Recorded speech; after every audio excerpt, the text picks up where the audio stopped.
جس چیز کی جتنی صحیح ہوتی ہے اتنا اس کو خریدنا سیکیور ہوتا ہے۔ آپ اسی چیز کو ذہن میں رکھتے ہوئے امیجنیشن میں لائیے کہ بندہ دنیا میں لوگوں کو بھی خرید لیتا ہے، لوگوں کی تعریفیں، تنقید، پسند ناپسند، ہاں، لیکن یہ نقلی سونا ہے۔ اصل رب کی معرفت، اتنی بڑی ذات، میرا مالک، میرا خالق، میرا رازق، میرا سب کچھ اسی کے پاس جانا ہے، اسی کی طرف سے آیا اور اسی کی طرف جاؤں گا، انا للہ و انا الیہ راجعون۔ تو بس پھر انسان دوسروں سے کٹ کر اس کے ساتھ جڑ جاتا ہے۔ اس بندے کو یقین آ جاتا ہے کہ میری سب سے زیادہ قیمت کوئی لگائے گا تو وہ میرا رب ہے، پھر اپنا وقت اللہ کو دیتا ہے، اپنا مال، صحت، جوانی، سکلز، اولاد، گھر، گاڑیاں، سیل فونز، ہر ایک چیز اللہ کے راستے میں لگتی جاتی ہے، چیزیں دیتا جاتا ہے اور خالص ہوتا جاتا ہے۔ اب سوال یہ ہے کہ یہ معرفت کہاں سے ملے؟ تو معرفت علم سے حاصل ہوتی ہے۔ علم معرفت کے راستوں کو کھولتا ہے، بلکہ آپ کہیں کہ علم کی معراج معرفت ہے۔ علم لیتے لیتے بالآخر پھر آپ اللہ کو پہچان جاتے ہیں۔ آپ کسی چیز کو جانتے ہی نہیں تو اس کو استعمال کیسے کریں گے؟ تو لہٰذا علم کو بڑھائیے، اللہ کی پہچان آئے گی، آپ اپنے آپ کو خالص کرتے جائیں گے۔ ایک چھوٹی سی مثال لیجیے، شادی پر کسی کو گفٹ دینا ہے۔ اب ایک وہ شادی جو خاندان میں غریب گھرانے میں ہے، ہو سکتا ہے گھر میں کوئی رکھی ہوئی چیز ہی دے دیجیے، کام آ جائے گی، جیسا بندہ ویسا تحفہ۔ لیکن امیجنیشن میں لائیے کہ کسی وزیر مشیر کے گھر شادی پہ جانا ہے تو کیا لے کر جائیں گے؟ کوشش کیا ہوتی ہے؟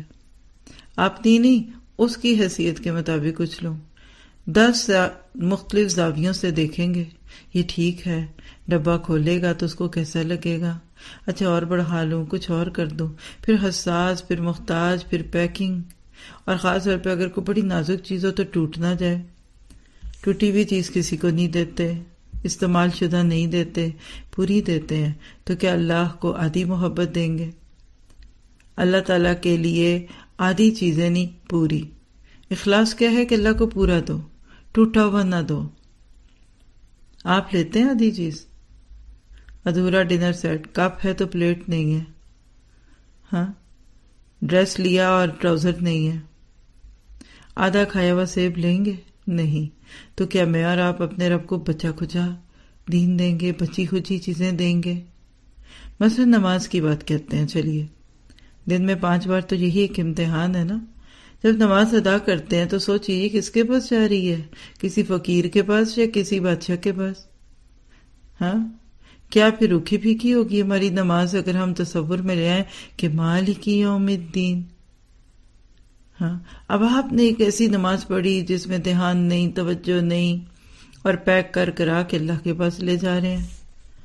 پتہ کیا چلا کہ وہ پہلے تو قابل ہی نہیں تھی، اور اگر ساتھ دیکھا کہ دوسرے کھڑے ہیں ذرا اچھی پڑھ لوں تو ایڈریس غلط لکھ دیا، دکھاوا، ریاکاری، شہرت، تو لہٰذا نماز ضائع ہو جائے گی۔ تو نیت اور عمل کا ایک جگہ جمع ہونا، یہ بھی اخلاص ہوتا ہے۔ نیت کچھ اور، کام کچھ اور، اسی کو تو نفاق کہتے ہیں۔ تو آپ کہہ سکتے ہیں کہ نفاق کا اپوزٹ یعنی متضاد اخلاص ہے، اور سب سے مشکل کام ہے اخلاص، اور اس کی بنیاد اور اس کی اصل نیت ہے۔ عربی زبان میں نیت کے لفظ کے لیے جو لفظ ہے نا وہ نوا ہے، فالق الحب والنوا، اور نوا کہتے ہیں گٹھلی کو، بیج کو۔ جیسا بیج ویسا پودا، جس کوالٹی کی گٹھلی ویسی ہی فصل، ویسا ہی درخت۔ تو جیسی نیت ویسی مراد، جیسی نیت ویسے عمل۔ 2 لوگ نماز پڑھ رہے ہیں، دونوں کی نیت چھپی ہوئی ہے، کیونکہ گٹھلی بھی چھپ جاتی ہے نا، آپ اس کو مٹی میں دبا دیتے ہیں، دوسرے کو نہیں پتا، لیکن جس دن اس گٹھلی میں سے پودا نکلے گا تو پتہ لگ جائے گا کہ کس کی گٹھلی کس قسم کی تھی۔ تو آپ کی میری نیتیں جو ہے نا ہمارے اعمال میں ڈھلتی ہیں۔ پارہ سورۃ یاسین کی آیت 22 سے شروع ہوتا ہے، اور ایک واقعہ ہے جو پیچھے سے چل رہا تھا۔ ایک بستی جہاں اللہ نے ایک نہیں 2 رسولوں کو بھیجا، پھر ایک شخص ان دونوں کی تصدیق کے لیے بھیجا، لیکن لوگ خواہشوں کی زندگی بسر کرتے ہیں، اس لیے رسول بھی آ جائیں ایک سے زائد چاہے قومیں جھٹلاتی ہیں۔ ان کو اچھا نہیں لگتا کہ کوئی ان کی خواہشوں سے ان کو دور کرے، ان کے رنگ میں بھنگ ڈالے۔ انسان کو جو چیز پیاری ہوتی ہے نا، اس میں خواہش ہے۔ خیر، اس تیسرے شخص نے ان کو خوب سمجھایا اور اخلاص تھا نا، اللہ نے تو قبول کیا، لیکن لوگوں نے قتل کرنے کی کوشش کی۔ اور یہاں یہ پتہ چلتا ہے کہ جب کوئی بندہ مخلص ہوتا ہے نا تو اللہ چاہے دور سے مدد بھیجے لیکن بھیجتا ہے، جیسے اپنے پیارے نبی صلی اللہ علیہ وسلم کے پاس مدینہ کے لوگوں کو بھیجا۔ مکہ والوں نے جب قتل کی باتیں اور سازشیں شروع کر دی، اللہ نے انصار مدینہ کو بنا کر بھیج دیا مددگار۔ یہ اللہ کی شان ہے، جس قدر اخلاص اتنی مدد۔ انبیاء کرام کو جو بے انتہا تکلیفیں آئیں لیکن انجام بالخیر تھا۔ تو کسی چیز کا خاتمہ بتاتا ہے کہ وہ چیز کیسی تھی، اینڈ ریزلٹس۔ سارا دن کچن میں کھڑے رہے لیکن اینڈ پہ بنا کیا ہے، لوگوں کو تو اس سے مطلب ہوگا نا۔ خیر، اس مرد مومن نے جھٹلایا، اس مرد مومن نے بات کی اور لوگوں نے جھٹلا دیا۔ روایت سے پتہ چلتا ہے کہ اس کا نام حبیب تھا یا حبیب تھا۔ لوگوں نے اس کو مارنے کی کوشش کی۔ اس نے کہا کہ دیکھو تم ان سے یہ رسول کچھ مانگتے تو نہیں نا، لیکن بہرحال جب اس کو مارا، اللہ نے اس کی جان نکلتے ہوئے اس کو خوشخبریاں دے دی آگے کی، بڑی محبت سے اس کو بتا دیا کہ آگے تیرے لیے کیا۔ اب یہ شخص فوت ہوتا ہے، دل میں خیر خواہی تھی نا، تو جیتے جی بھی خیر خواہ تھا، تو مرنے کے بعد بھی۔ آیت 25-27 سے پتہ چلتا ہے کہ جب یہ دنیا سے گیا، اللہ نے اس کو جنت دی۔ اب جنت اتنی حسین تھی، کہنے لگا کہ میری قوم نے تو مجھے جھوٹا سمجھ کے مارا ہے، کسی طرح ان کو پتہ لگ جائے کہ میں جھوٹا نہیں تھا، میں حق پر تھا، تو شاید میرے اس اچھے انجام کو جان کر وہ اسی چیز کی طرف آ جائیں جس پہ میں ان کو اپنی زندگی میں بلاتا تھا۔ اللہ نے یہ آیات اس کے انجام کی پیش کر دی، اور نبی صلی اللہ علیہ وسلم نے فرمایا یہ وہ شخص تھا جس نے جیتے جی بھی اپنی قوم کی خیر خواہی کی اور مرنے کے بعد بھی، اور سچا مومن ایسا ہی ہوتا ہے۔ تو تھوڑی سی اخلاص پہ بات کرتے ہیں تاکہ ہم بھی اس موضوع کا حق ادا کر سکیں۔ کسی کو اچھی بات کہنے کا محرک کیا ہوتا ہے؟ آپ کیوں کسی کو اچھی بات کہتے ہیں؟ اس لیے کہ بندہ آگ سے بچ جائے۔ جب آپ اخلاص کے ساتھ کسی کو اچھی بات کہیں گے نا تو اللہ تعالیٰ پھر اثر بھی ڈال دیتا ہے، لیکن بعض دفعہ ہم دوسروں کے پیچھے ہی پڑ جاتے ہیں، آج ہی منوا کر جانا ہے۔ نہیں، بڑھائیے تو خیر خواہی کو بڑھائیں، دوسروں کی محبت لائیے۔ اللہ اس کو آگ سے بچائے، اس کو آگ میں نہیں پھینکنا، دعائیں کیجیے۔ تو اخلاص اور خیر خواہی ایک جیسے ہی لفظ ہیں، اور 2-3 لفظوں کی بات ہے آپ کی زبان مبارک سے نکلی بھی، کیا دین و نصیحہ۔ دین تو خیر خواہی کا نام ہے۔ آپ کی نظروں میں دیندار کون ہے؟ ہاں، سوچ لیں۔ ہم ظاہری ریچولز کے ساتھ دین کو جوڑتے ہیں، اور اللہ کے نبی کہہ رہے ہیں کہ جو خیر خواہ ہے، سنسیئر، اللہ کے لیے، رسول کے لیے اور عام لوگوں کے لیے، تو سچا دیندار وہ جس کے دل میں تڑپ ہو۔ جو چیز مجھے پتہ چل گئی میں نے دوسروں کو بتانی ہے، جو میں نے سیکھ لی دوسروں کو سکھانی ہے، جس اچھے کام کی مجھے عادت ڈل گئی دوسروں کو بتانا ہے۔ اور جب کوئی اس طرح کام کرے گا تو اللہ تعالیٰ پھر اس کی بات دوسروں تک پہنچائے گا، اور اگر لوگ نہیں بھی مانتے نا تو اس کو اجر دیں گے۔ یہ حبیب جس کی بات لوگوں نے نہیں مانی مگر مرنے کے بعد جنتیوں میں جا کر بھی ان لوگوں کو یاد کر ہے، اس کو غیر خواہی کہتے ہیں۔ آئیے ذرا اپنا جائزہ لیتے ہیں، میں لوگوں کے لیے کتنا تڑپتی ہوں، میرے اندر کتنی خیر خواہی ہے۔ ہم اپنے لیے جو چیز پسند کرتے ہیں کہ دوسروں کے لیے بھی کرتے ہیں؟ جو چیز ہماری زندگی کے اندر اللہ کی محبت کو لائی ہے، یعنی یہ کلام جو ہم سن رہے ہیں، جو اللہ کی کتاب، اس کے بندوں کے نام، کیا میں اسے دوسروں سے شیئر کرتی ہوں؟ اب دیکھیے کہ آج کل عام طور پہ ویڈیوز کے ساتھ فورس کرنے کے انداز میں ہوتا ہے، اس کو شیئر کریں، سبسکرائب کریں، دوسروں کو بھیجیں۔ جب آپ کو خود کسی چیز سے فائدہ ہوتا ہے نا تو کسی کو کہنا نہیں پڑتا۔ اگر آپ فوراً اس چیز کو اپنے پیاروں سے، اپنی فیملی سے، خاندان سے شیئر کرتے ہیں تو دیٹ مین آپ مخلص ہیں۔ آپ ان سے محبت کرتے ہیں، اور اگر آپ کے چھوڑو کوئی نہیں سنتا، کوئی فائدہ نہیں، انہوں نے نہیں سمجھنا، تو یہ گڑبڑ ہے۔ اور جتنا آپ کام شروع کریں گے اپنی ذات سے اتنے نتائج اچھے ہوں گے۔ پہلے اپنے اندر سے گناہوں کی گندگی نکالنی ہے، پھر گھر سے، خاندان سے، پھر باہر والے، پھر ساری انسانیت کے لیے بندہ مخلص ہو جاتا ہے۔ پھر اس کو یہ پرواہ نہیں ہوتی کہ لوگ اس سے فائدہ لینا چاہ بھی رہے ہیں کہ نہیں، وہ دینے کی کوشش میں ہوتا ہے۔ ایک ہی ڈر ہے کہ لوگ آگ میں نہ گر جائیں۔ اللہ کے نبی کے لیے 3 سے زائد مقامات میں ڈائریکٹ اور انڈائریکٹلی کہا کہ آپ تو لوگوں کی ہدایت کے لیے اپنے آپ کو ہلاک کر لیں گے۔ فَلَعَلَّكَ بَاخِعٌ نَفْسَكَ عَلَىٰ آثَارِهِمْ، سورۃ کہف میں، سورۃ شورى کے بالکل آغاز میں آتا ہے لَعَلَّكَ بَاخِعٌ نَفْسَكَ، آپ تو بقا کر دیں گے۔ تو آئیے دعا کرتے ہیں کہ اللہ ہمیں یہ تڑپ دے دے، ہم دکھی انسانیت کو رب سے جوڑ سکیں۔ جو لوگ نہیں جانتے وہ آپ کی قدر نہیں کرتے، تو اس طرح انہوں نے حبیب کو قتل کیا، لیکن وہ دنیا سے جا کر بھی ان کے لیے تڑپتا ہے۔ پھر آیت 33 سے آنورڈ جو پورا رکوع ہے، یہ کائنات کی نشانی ہے کہ یہ کائنات کتنی اللہ کے آگے جھکی ہوئی ہے، خیر خواہ ہے۔ آپ ایک دانہ اس کو دیتے ہیں تو 700 دانوں سے زائد لوٹاتی ہے، ایک ایک سٹے میں 100 دانہ ہے۔ ہم خود سوچیں کہ میں کتنی پروڈکٹیو ہوں، یہ کائنات بہت پروڈکٹیو ہے، زرخیز ہے، کیا میری ذات سے بھی خیر جاری ہے؟ پوری صورت آپ کو خدمت کرنا سکھاتی ہے انسانیت کی۔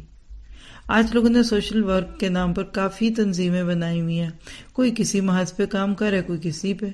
ظاہری بات ہے اللہ نے جس کو جو توفیق دی، جو اس کی شاکلہ تھی، اس کے مطابق محنت اور کوشش کرتا ہے۔ میری نظر میں سب سے بڑا سوشل ورک انسانیت کو جہنم کا ایندھن بننے سے بچانا ہے۔ کہیں آگ لگ جائے تو فائر بریگیڈ کی گاڑیاں بھاگ رہی ہوتی ہیں، اگر وہ آگ جلاتی ہے تو جہنم کی آگ نہیں جلائے گی۔ یا یہ نہ ہو کہ یہاں پیٹ بھرتے رہیں اور وہاں تھور سے کھانا کھانا پڑے، یہاں کے گھر ٹوٹے ہوئے دوبارہ بن جائیں گے، یہاں کے گھر ٹوٹے ہوئے دوبارہ بن جائیں گے، وہاں کے گھر اگر ٹوٹ گئے تو کیا ہوگا؟ تو آپ ابھی تک کی بات کا سم اپ کر دیں کہ اخلاص آتا ہی تب ہے جب بندہ لینے کی بجائے دینے والا بن جاتا ہے، جیسے کہ زمین کی بات ہے۔ پھر آیت 36 سے پتہ چلتا ہے کہ ہر چیز جوڑا ہے، صرف ایک ذات ہے اور وہ قل هو اللہ احد ہے۔ اور یہاں سے یہ بھی پتہ چلتا ہے کہ دنیا کا جوڑا آخرت ہے اور زندگی کا جوڑا موت ہے۔ 37 سے 40 میں ہمارے لیے سبق ہے کہ کائنات کی ہر چیز حرکت کر رہی ہے، گھوم رہی ہے، سورج، چاند، ستارے۔ کیا پتہ چلا؟ تم بھی ایک ہستی کے سامنے جھکو اور سستیاں چھوڑ دو، حرکت میں برکت ہے۔ جب ہر چیز موشن میں ہے، حرکت میں ہے اور سارے انسانیت کو نفع دے رہے ہیں، تو پھر آپ کی میری زندگی کا ایک محور ہونا چاہیے، اور وہ اللہ کی ذات ہے۔ لِكُلٍّ وِجْهَةٌ هُوَ مُوَلِّيهَا۔ تو ہمیں اپنے رب کو سامنے رکھنا ہے، پھر اس کے بندوں کی محبت خود بخود آئے گی۔ حج کے موقع پہ طواف ہمیں یہی سکھاتا ہے، اخلاص سکھاتا ہے کہ ایک رب کے بن جاؤ۔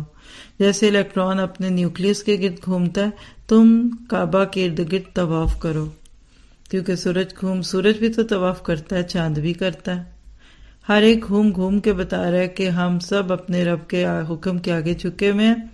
تو پھر آپ اور میں جب حج عمرہ کر کے لوٹیں گے نا، تو ہماری ترجیحات بدل جائیں گی۔ ہم اپنی ذات کا محور اور فوکل پوائنٹ اللہ کی ہستی کو بنائیں گے، اور انسانوں سے کسی قسم کی کوئی امیدیں یا خواہشات نہیں رکھیں گے۔ اگر آپ چاہتے ہیں کہ آپ کو اخلاص کی دولت نصیب ہو تو اپنی نمازوں اور روزوں سے شروع کیجیے، کسی کے لیے نہیں، صرف اللہ کے لیے۔ اور مخلص جو ہوتا ہے نا، یہ سیلف موٹیویٹڈ ہوتا ہے، ایک رب کا جو بن گیا، اس کو نہیں پرواہ کہ کوئی اور فائدہ لے رہا کہ نہیں۔ کائنات بھی ساری کی ساری مخلص ہے، چاند ایک جیسا نہیں رہتا، کبھی چھوٹا کبھی بڑا، انسان کے اعمال بھی کبھی چھوٹے کبھی بڑے ہوتے ہیں، کبھی نیتیں بھی بدلتی ہیں، کام ہوتے رہتے ہیں، کام کرتے جائیے، کچھ راتوں کے لیے تو چاند بھی غائب ہو جاتا ہے لیکن پھر نکل آتا ہے، تو پیوستہ رہ شجر سے امید بہار رکھ۔ سورج کی ایک ہی حرکت اور چاند کے کتنے مرحلے ہیں، اس سے پتہ چلتا ہے کہ یہ دنیا تضادات کا مجموعہ ہے، حالات بدلتے رہیں گے، کام کرتے جاؤ۔ آیت 41 میں حضرت نوح کی کشتی کی طرف اشارہ ہے۔ سورۃ نجم میں ہم پڑھیں گے کہ وہ عام سی کشتی تھی، ہاتھ کی بنی ہوئی، لیکن اخلاص والی کشتیاں بڑے بڑے طوفانوں میں بچ جاتی ہیں۔ زندگی کی کشتیاں چاہے ہموار چلتی جائیں یا ڈول رہی ہوں، آپ نے میں نے چلتے ہی جانا ہے، زندگی کے نشیب و فراز سے اوپر اٹھ کر۔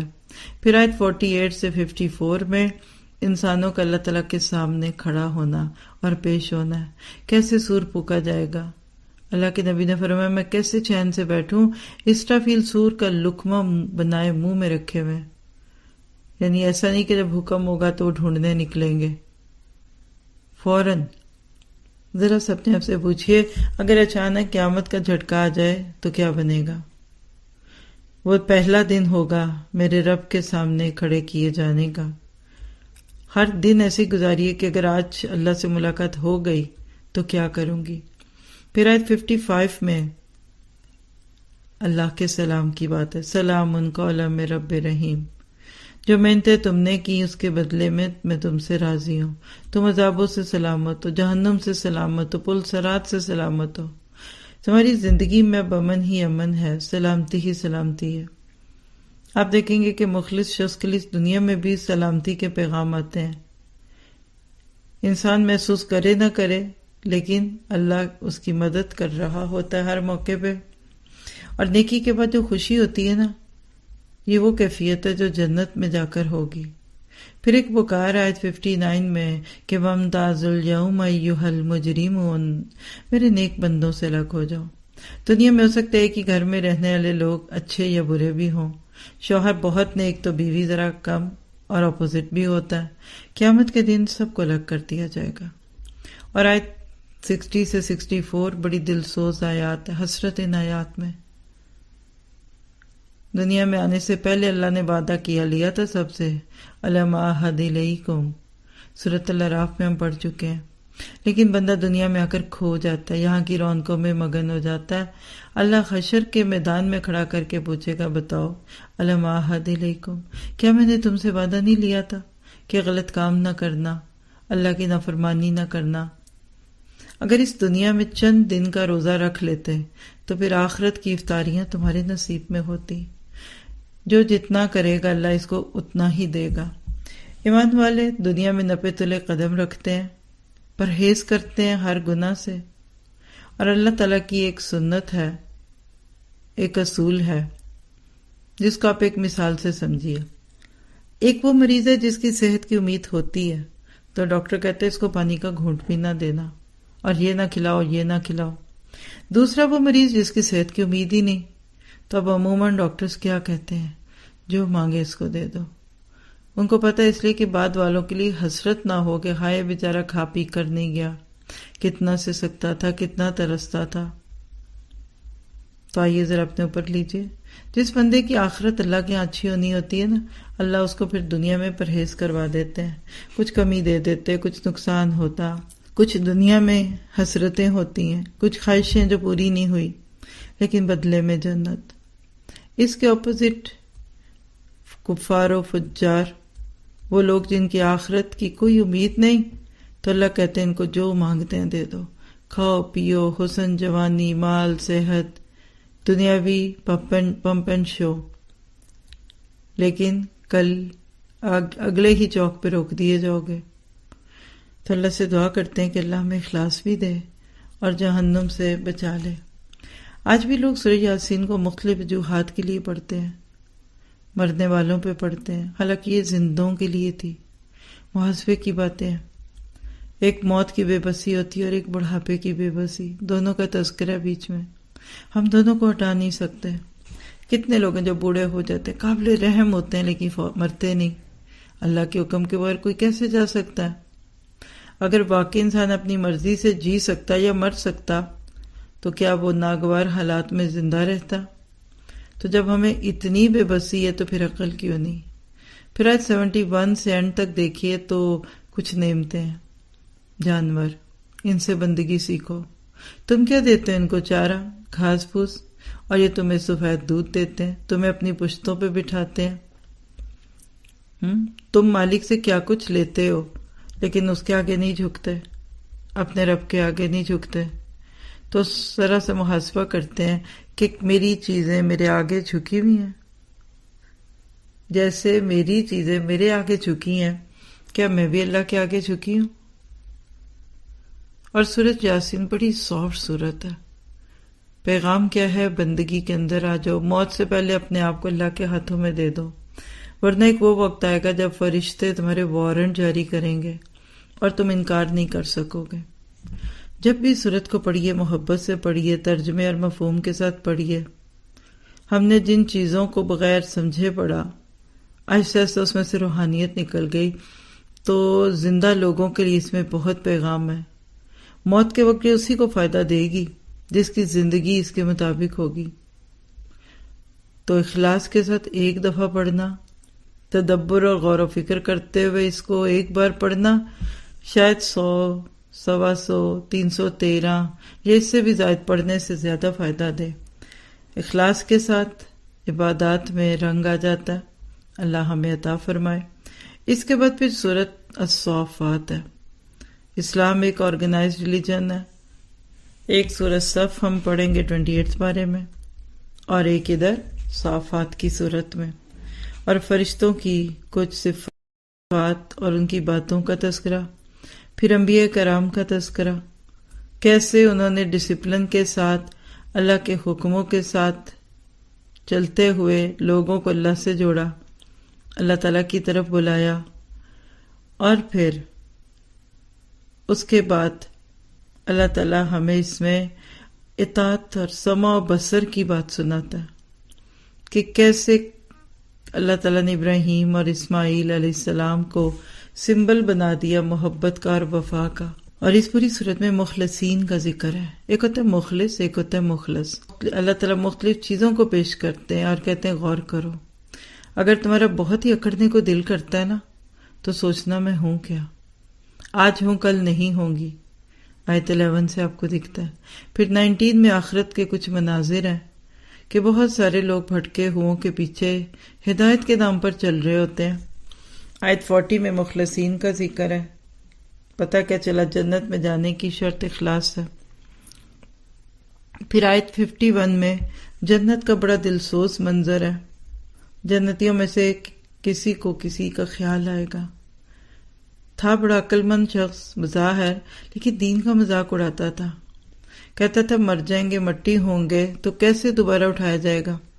اللہ تعالیٰ ان کو پھر ایک دوسرے کا منظر دکھائیں گے جس سے انسان شکر کرے گا کہ میں نے اس کے کہنے پہ غلط کام نہیں کیے۔ پھر آیت 55 سے 59 میں پیغام کیا ہے کہ جو دنیا میں ساتھ تھے ضروری نہیں کہ وہاں ساتھ ہو، ایک دوسرے کے حال پر افسوس ہوگا۔ لہذا اخلاص کا تقاضا ہے کہ اپنوں کو محبت سے اس جنت کی طرف بلائیں جس کو انہوں نے ابھی تصور کی نگاہ سے بھی نہیں دیکھا۔ پھر آیت 74 میں مخلصین کا اچھا انجام ہے۔ اللہ کیسے خالص کرتا ہے؟ کسی مشکل میں ڈال کر، کبھی کوئی تکلیف یا بیماری دے کر، کوئی دکھ یا غم دے کر، اور فرشتوں سے کہتے ہیں کہ اس کو صبر کی توفیق دے دو۔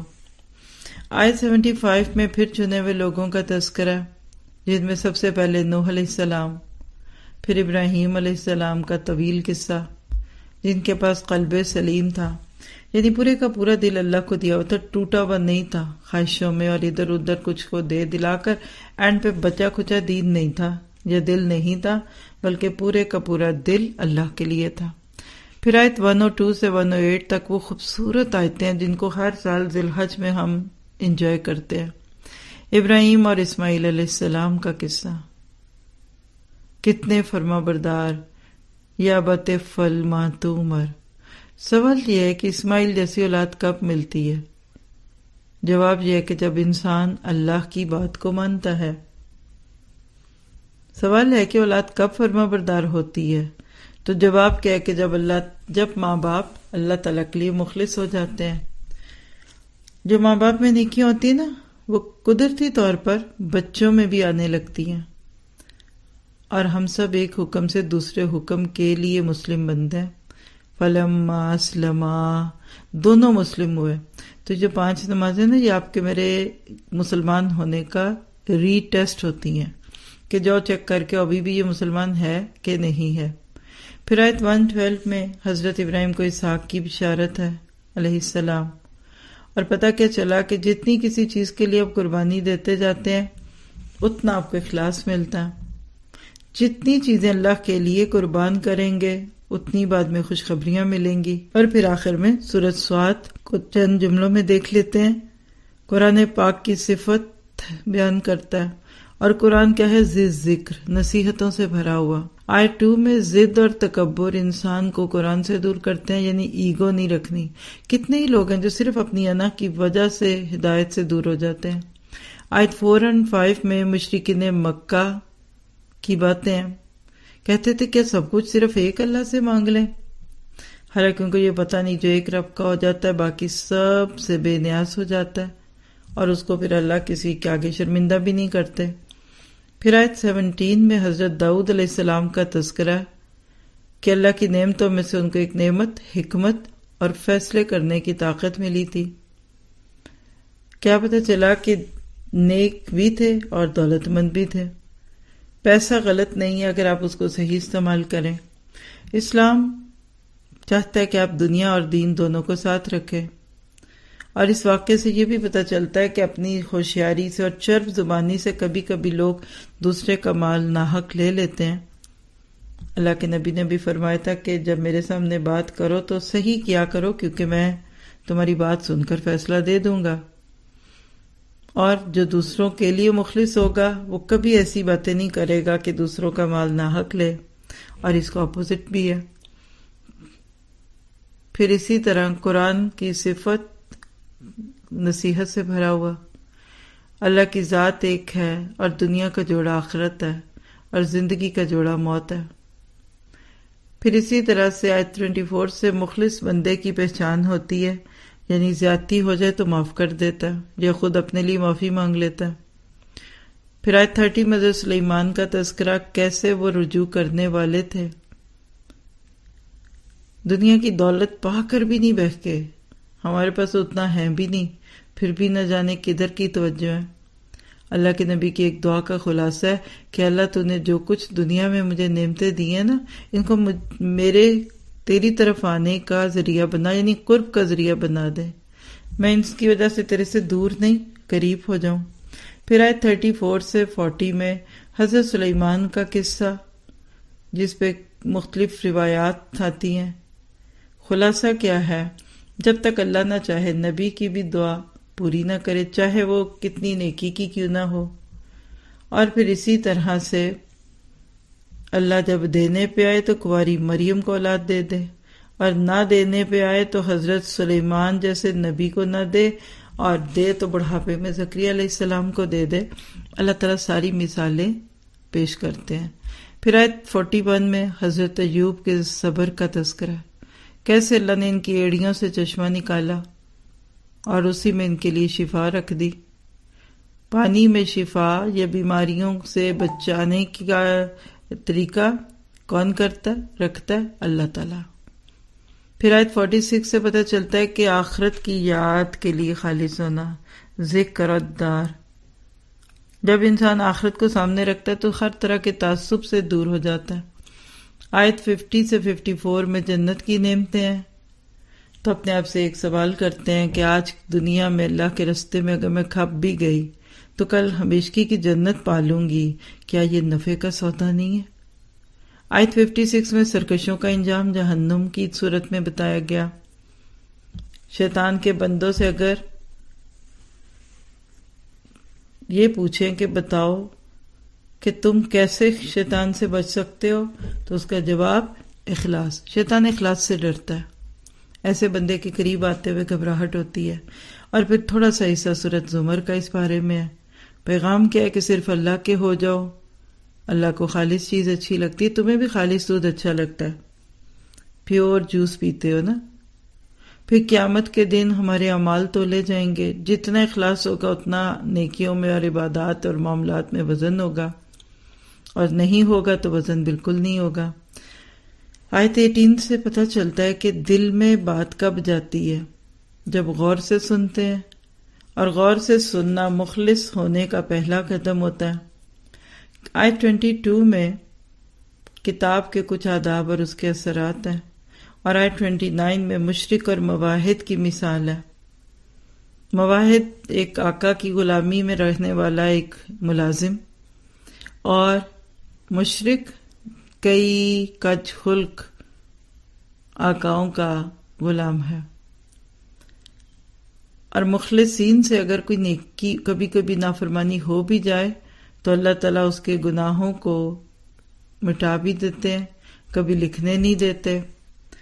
تو اللہ تعالیٰ سے یہ دعا کیجئے کہ اللہ ہمیں اخلاص دے دے۔